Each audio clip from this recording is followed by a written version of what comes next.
morning everyone, my name is Digvijay Singh. Welcome back to my channel. Syllabus series को आगे बढ़ाते हुए आज का ये लास्ट वीडियो है जिसमें मैं पेपर 3 यूपीएससी मेंस के पेपर 3 के बारे में डिस्कस करूँगा, क्योंकि पेपर 4 में एथिक्स है, उसका सिलेबस ऐसा डिस्कस करने की ज़रूरत नहीं है।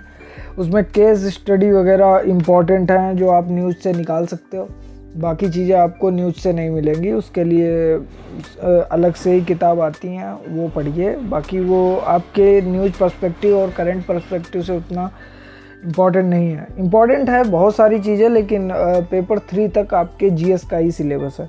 वो पूरा एक अलग ही पेपर है जिसे नीति शास्त्र, सत्यनिष्ठा और अभिरुचि कहते हैं। तो पेपर 1 और पेपर 2 यानी जीएस पेपर 1, जीएस पेपर 2 के बारे में पिछली वीडियोस में डिस्कस कर चुका हूँ।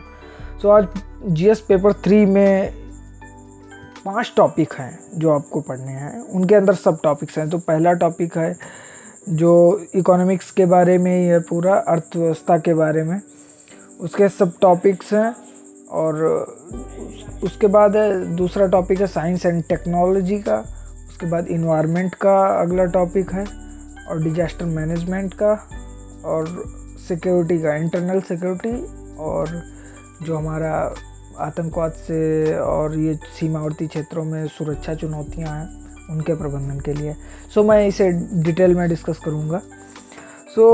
पहला टॉपिक हमें पढ़ना है भारतीय अर्थव्यवस्था तथा योजना संसाधनों को जुटाने, प्रगति, विकास तथा रोजगार से संबंधित विषय। फिर समावेशी विकास तथा इससे उत्पन्न विषय, सरकारी बजट। उसके बाद है मुख्य फसलें, देश के विभिन्न भागों में फसलों का पैटर्न, सिंचाई के विभिन्न प्रकार एवं सिंचाई प्रणाली, कृषि उत्पाद का भंडारण, परिवहन तथा विपणन संबंधित विषय, और बाधाएं, किसानों की सहायता के लिए ई प्रौद्योगिकी। इसके लिए एक पत्रिका आती है कुरुक्षेत्र, जो ओरिएंटेड होती है स्पेशली जो गांव में हो रहा है, सरकारी पत्रिका है, वो बहुत इम्पोर्टेंट होती है। उसमें जो भी नवीनीकरण हो रहा है कृषि के क्षेत्र में, और जो भी चीज़ें घट रही हैं, गवर्नमेंट की जो भी पॉलिसीज़ आ रही हैं, उसमें सारी डिटेल से दे के रखते हैं। और एक पत्रिका योजना आती है, वो भी काफ़ी रिलेवेंट होती है इसी पर्सपेक्टिव से।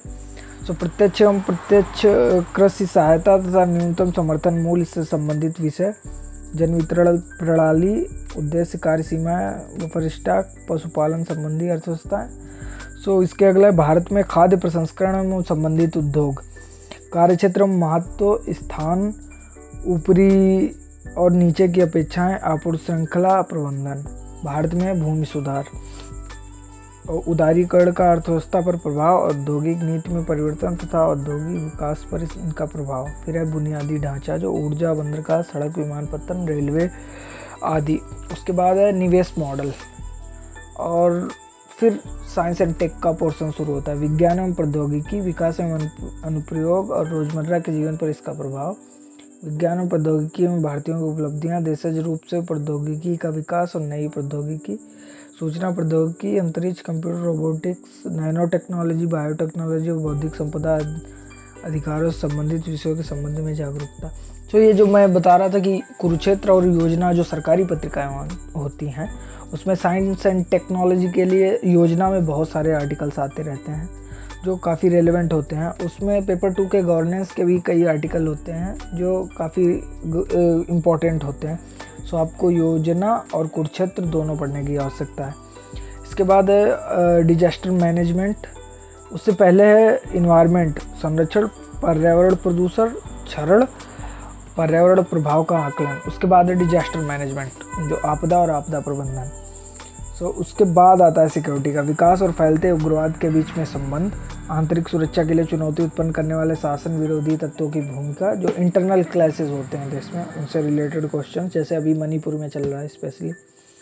संचार नेटवर्क के माध्यम से आंतरिक सुरक्षा को चुनौती, आंतरिक सुरक्षा चुनौतियों में मीडिया और सामाजिक नेटवर्किंग, साइडों की भूमिका, साइबर सुरक्षा की बुनियादी बातें, धन शोधन और इससे रोकना, धन शोधन यानी मनी लॉन्ड्रिंग।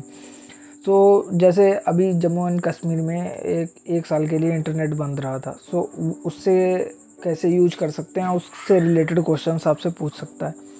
सीमावर्ती क्षेत्रों में सुरक्षा चुनौतियां, उनका प्रबंधन, संगठित अपराध और आतंकवाद के बीच संबंध। जो भी बॉर्डर से यानी जो भी इंडियन बाउंड्री से सटे हुए प्रदेश हैं, उनमें क्या क्या कठिनाइयाँ आती हैं, हमारी फोर्सेस को क्या क्या चुनौतियों का सामना करना पड़ता है, वो सारी चीज़ें इसमें पूछी जा सकती हैं। फिर उसके बाद विभिन्न सुरक्षा बल और संस्थाएं, उनके अधिदेश, बाकी जो भी हमारे देश में मिलिट्री फोर्सेस हैं, जो भी पैरा मिलिट्री फोर्सेस हैं और उससे रिलेटेड जो भी क्वेश्चन बन सकते हैं, उनका गठन कब हुआ और इसी से रिलेटेड क्वेश्चंस पूछे जा सकते हैं। मेरे हिसाब से तीनों पेपर हो गए सिलेबस के। So thanks for watching this video.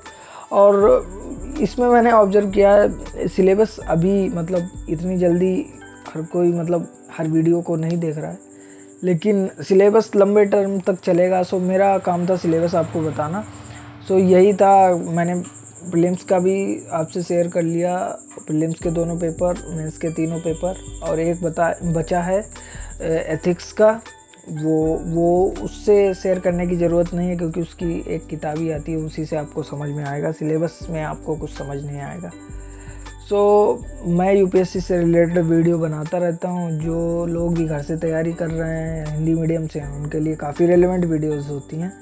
Thanks for watching this video. और अगर आपको वीडियो अच्छा लगा तो लाइक कर दीजिए और चैनल को सब्सक्राइब कर लीजिए। और अपने डाउट्स को आप इंस्टाग्राम पे भी पूछ सकते हैं और मुझे मैसेज कर सकते हैं फेसबुक पे भी।